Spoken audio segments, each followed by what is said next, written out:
Hello everyone, welcome to Chasing a Murder Talking News. I want to ask you guys to please, before we get started, to please hit the subscribe button, the notification bell, and always hit the thumbs up.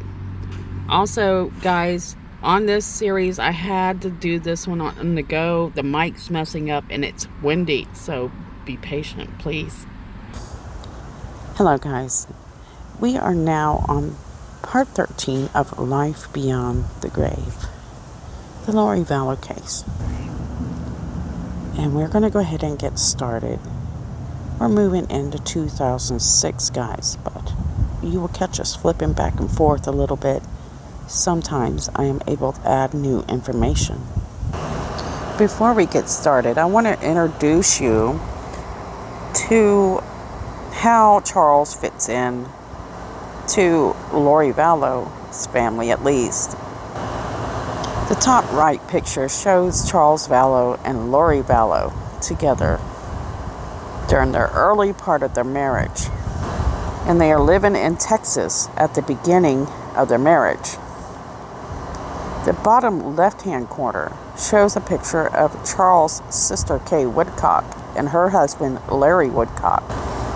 Then the bottom right, you see a picture of Charles' children, or his sons, along with Lori Vallow's children.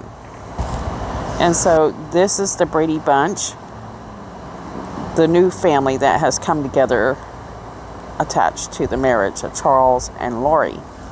So what is Charles Vallow like? Well, according to his ex-wife, Charles is the type of guy who likes to look good, but according to his niece Kesha, he isn't vain. He's a great guy who adores his family and appreciates his life. And when these two meet, Charles finds out that Lori Vallow is big on fitness, and this is something they both continue to keep as a routine or part of their life. Charles is a good father to Lori's children, at least that's what we hear, and a very stable father as well. Charles Vallow is a hard worker and he makes good money, meaning that this Vallow family will live a very comfortable lifestyle. And everything seems to be absolutely perfect within this family and the couple. Charles has made a lot of changes to make this marriage work, including changing his religion. And so it's very important to remember that Charles Vallow was Catholic, and he converts over to Mormon and becomes active within the church. So, Lori is working on her fourth marriage, and it seems to be going pretty well, according to Charles. But there is trouble brewing between her and her ex-husband, Joseph Ryan, and it's over the custody of Tylee. And these issues are pretty questionable. Lori and Joseph are really not getting along, and things are starting to heat up. About 6 months into the marriage of Charles and Lori, there's some very big accusations starting to brew. August 8th, 2006, around 1:42 p.m. Lori has set up a meeting at Roxanne's house to meet with Miss Rodriguez about those accusations. And during this time, Tylee Ryan is only 3 years old. During this time in Tylee's life, she's attending the Children's Center of Austin Daycare. It's in Austin, Texas. Her teacher's name is Tara, and it's related to their religion. Miss Rodriguez, the social worker, her job right now is to talk to Tylee and make sure that she understands why she's there and that she recognizes the people involved. One of the first questions to Tylee is, does she know why she's at Roxanne's house? And the social worker answers and says that Tylee responds she really doesn't know.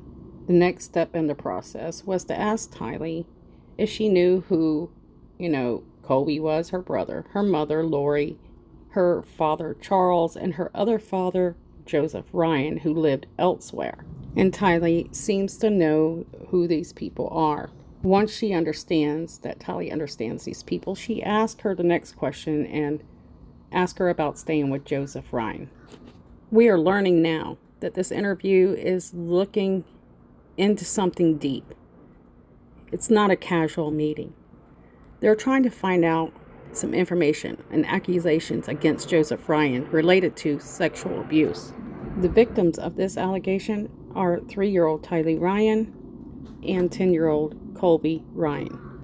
The social worker's job at this point is to try to ask questions and slowly lead up to the incident that he's accused of and try to find out whether it's true or untrue. Ms. Rodriguez asked Tylee, 3-year-old Tylee, what does she do when she visits with her father? Tylee's response was that when she went over to visit with her father, she slept with him and that they would have snacks together. Sounds innocent enough. The social worker slowly leads up to the part where she needs to find out if Tylee understands her body parts. So Tylee, like a 3-year-old, tries to explain her body parts best she can. She identifies body parts like boobies, pots, and butt. So this is the interesting part of this story. So Tylee says no, that he's never touched any of those body parts. She's never even had anybody attempt to look at body parts. So this is kind of interesting considering that for the next witness to come up and speak shortly. At this point, it makes it hard to say that Tylee's been abused. In fact, Tylee denied that something like that ever happened to her. The interviewer asked her again about sleeping with her father in his bed. And Tylee starts to mention the fact that Colby doesn't like to go over there because when he does, Joseph Ryan presses him down. Then she tells the social worker that she does sleep with her father, that she wears his pajamas, and she does so because she's scared of monsters. In this interview, 3-year-old Tylee states that she likes visiting with her father. Miss Rodriguez asked Tylee if she ever told anybody that she didn't like to visit her father, and the answer was strangely yes. So she has this answer yes, but she doesn't have a reason why she doesn't like to go to her father, so there's no fear. Tylee mentions that she's scared of her daddy, but there's no reason as to why she's afraid of him. But she does mention the fact that he steals her clothes. Interestingly, this is most likely not something a 3-year-old noticed, I would think. This would be more like a mommy probably was complaining in front of Tylee thing, my opinion. So the social worker continues to work around and see if there's a possibility she didn't understand the question and keep, insinuating she might be scared of her father. And at 3 years old, Tylee is going through so much. She knows something's not right and something's going on, but she doesn't understand exactly what this is that's happening. And I want to go back over this. When Tylee tells the interviewer that she doesn't like to go over to her father's but doesn't know why, that says a lot. And again, after Miss Rodriguez asks Tylee if she was scared of her father, Tylee says to her that she is not afraid of her father. This interview actually concluded about an hour later at 2:10 p.m. And immediately afterwards, they bring in her older brother, Colby Ryan. At this point, they bring Colby in, who is 10 years old, who attends Cedar Creek Elementary School, and the questions begin.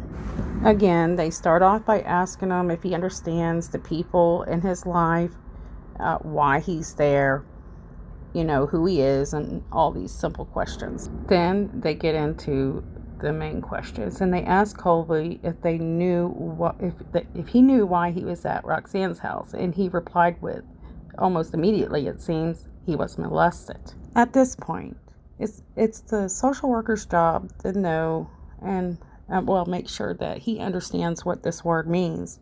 And so she asked him, Colby, what does this mean? And he says, it's when older people are doing sexual things to younger children. So remember, guys, Colby is 10 at this time that the interview is conducted, but he's saying these things happened when he was 8 years old. So this would be a few years before this interview that he accuses Joseph Ryan of these acts. And so this is where I sit in limbo, because it took them so long to finally bring this forth. So my opinion is maybe this was something that was driven into his head. Did he and Joseph have problems? I think they did. We all have that manipulator in the family that we've seen them teach their kids lies and get their kids to repeat those lies. This is actually pretty common. What's not so common is the lengths Lori went with her children if, she had lured them into saying this. So very interesting is Colby says that these things were actually said before his mother actually wrote the letter, which I think he's referring to the statement she submitted to these guys. And it's because of this that they went to go live with her parents. Now, if this was the truth and this really happened, why would Lori allow for Colby and Tylee to return to Joseph Ryan's house to spend a night where Joseph, supposedly, according to Colby, would come into his room and rub his back? This doesn't make sense to me at all. I don't want to go into super details, but he says he could feel his father touching him, kind of leaning against him. So the question is, when did these things start? What date is it that Colby says these things happened to him? Now, Colby says that Joseph made threats to take Tylee and run away, and that he would hurt his mother. This, of course, would happen if he said anything. Okay, so this is very interesting to me, because doing the research on Joseph Ryan and going through the documents, never once has there ever been a threat from Joseph. He's never threatened to take Tylee at any time. In fact, there's really no threats other than to take her to court. So to me, this doesn't make sense. But that's just what I feel at this moment based on what we know now. And so I'm not calling Colby a liar whatsoever. However, we're just trying to find the truth, and we're, putting the scenarios out there based on the evidence. And if Joseph Ryan is not guilty, then it'd be more concerning that Lori Vallow is pushing these things in her children's head. Another form of abuse, which I find to be just as abusive. And some of those facts that alert me are the fact that when the social worker asked him when this apparently happened, was, well, guess what? Lori was in the house, not only in the house, but she was awake downstairs doing something. So it would be odd for him to choose that time that she's there and awake and alert. Also, the investigators find that there's no skin-to-skin contact. I don't want to go into the details of this respecting Colby, and this interview ends at 2:48 p.m. My heart goes out to Colby, because if it's not true and his mother had coaxed him into saying what he said and that happened, this is just a horrible way to treat your children. Lori tells them that Joseph Ryan is actually watching X-rated images of children. Make sure you note that, because these accusations will show up again at least 3 times.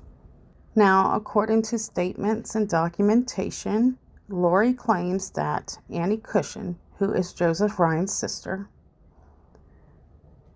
tells Lori to get her children and get away from Joseph.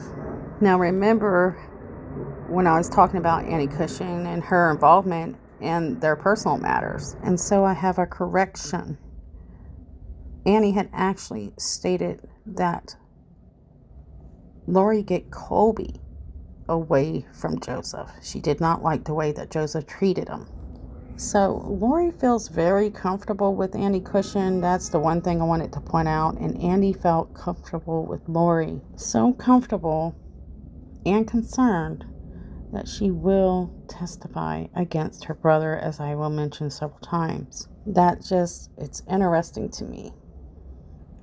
Lori continues writing in her statement, saying that she discovers gay images and other things like that on Joseph Ryan's computer. And this is while they're married, guys.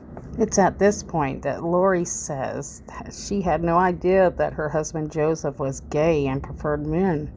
And this is her word against his. And this is because she found hundreds of these sites on their computer, which we all know if she wanted to set him up, how easy that would be to type that in. Just search engine and say, hey, look, see?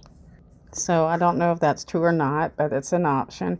And also, she confronted him about these habits. And this is one of the main reasons. As you can see in this letter, it's not Colby, it's not Tylee. It's the things she found on the computer. So that's very interesting, guys, that suddenly, here we are 2 years later, and the kids are coming forth with some accusations that are very concerning. And I would absolutely love to know the date that Charles started coming in to get his haircuts with Lori. Wouldn't that be interesting? Now that we know how she manipulates the story to fit her agenda like Chad Daybell. Remember how she met him, but she wasn't dating him. Charles was cheating. So once Lori has pushed this agenda or accusation, she takes Tylee to therapist and to her pediatrician to be inspected. So I want to remind you guys that some of this stuff is happening before she marries Charles Vallow. So if we compare it to letter and the information that we know, and now that we know he knows, it becomes quite interesting to look at it from Charles' perspective. So the beginning of this mess started right before she marries Charles, and then it continues to grow after she is married to Charles Vallow. So if anyone had any doubts that Charles didn't know anything about this, well, he did. So the detective on this case asked Lori to actually write a statement detailing the information regarding to this incident, which she did. So when she arrived at Roxanne's house, so where the kids were interviewed this day, she had a pencil and had written a 7-page statement. The detective actually spoke with Lori Ryan and her husband Charles Vallow. So again, we have Charles Vallow that is talking with detectives, or he's with Lori while she's speaking to detectives. She has no idea whether or not Joseph Ryan has a criminal history. She also identifies Joseph Ryan's sister confidently and Cushion as someone that can stand by her. In that statement, she had given a little bit of background on her marriage and the divorce from Joseph Ryan. And again, I want to make sure you know that in that statement, it is Annie that tells her to get away from Joseph Ryan. So here we have Lori Vallow, who has a team supporting her through this horrible ordeal. And if, as insinuated later by people who interviewed the kids who doubt whether or not this is true, they think perhaps maybe Lori is pushing this kind of thing. She is just doing so much damage to everybody surrounding her. I mean, everybody. So she's manipulating Charles, using her kids as pawns, no matter how painful it can be toward them, and using Joseph Ryan's sister. So as I started investigating the case and I ran across this, and I started to understand that there was a method to Lori's madness. Something had to make her upset, I thought, for her to go this far.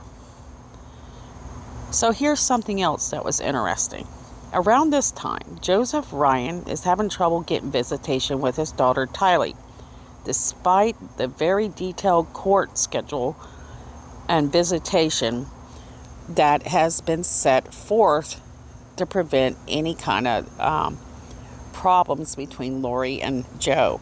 In one statement, Joseph Ryan stated that in his filing that Lori did not bring Tylee for her extended summer stay, and that was August 9th through August 15th. And then there's another set of dates that said that it was scheduled for the weekend visit for August 4th, and her for Thursday in August 28th that year. So the court filing asked the court to fine Lori Vallow and hold her in contempt and jail for failing to comply with the custody order. From here on, the relationship between Joe Ryan and Lori Vallow will only get more chaotic. There will be fingers pointing everywhere, and we will go over that over the next video. And I know, guys, I have been slacking getting these out between my mic breaking, as you will tell in this audio where it's kind of up and down. And but we just keep going and doing the best that we can. So we'll go over all that. So things are really going to start heating up, guys. We can see here that the kids are now brought into the conflict between the two adults. And we're learning that Joseph Ryan isn't going to make the fight easy. He is going to continue the fight even with the threats and accusations. Joseph Ryan is going to go through psyche evals. He's going to have to go through so much, as will the two children, Tylee Ryan and Colby Ryan. As for Lori Vallow, she seems to think that this is a game and that she's planning on winning. So on part 14, we will continue this saga, the series, and as we do, you're going to see that Lori's going to step up her game quite a bit. It seems that Joe might not be getting the message that she really doesn't want him in their life. So I'm going to end it here for now. I want to say, guys, hopefully my mic comes in today. So thank you for being patient through this. I appreciate you guys caring. Don't forget, we have missing girls out there. Many of these girls, their stories are just not even remembered anymore. Jasmine Robinson, 7 months pregnant. Kiera Coles was also pregnant. At the time, a 5-year-old Dulce, just a small baby. And then we have Aisha, who has been missing for years. Please, guys, don't forget about these faces. Thank you for watching, guys, and I'll see you guys soon.